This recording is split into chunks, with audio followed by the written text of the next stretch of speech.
meeting of the day.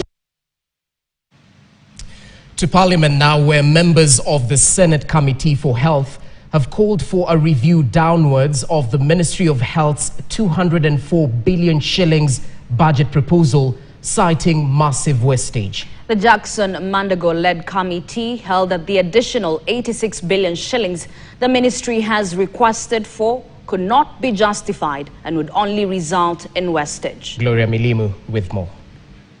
There's a lot of unnecessary spending in the Ministry of Health, government spending. And I think it's about time for us to cut that spending. The revelations that have now left the fate of the 204 billion shillings budget proposal by the Ministry of Health hanging in the balance. Members of the Senate Health Committee poking holes into the 2025-2026 budget policy statements by the ministry that was at pains to justify the over 80 billion shillings additional funds request. The budgetary ceiling for the health sector will need to be revised upwards for the benefits spelled out to reach to the citizens. Otherwise, we will remain with very good policies that are not funded. So I think so that we have clarity and the figures are very clear. Madam CS, you should provide a very comprehensive, detailed, itemized breakdown of that recurrent expenditure so that it can be known.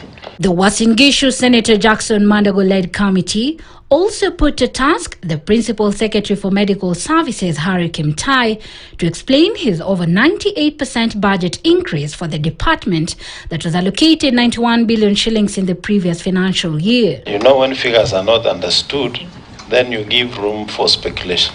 By increasing your recurrent expenditure by 98%, I want to be extremely candid and say that it's an avenue for wastage of government funds. In his defense, PS Kimtai said the increase emanates from the additional responsibilities his docket has been assigned. The administration of the Emergency Critical Illness Fund has now been domiciled at the Social Health Authority.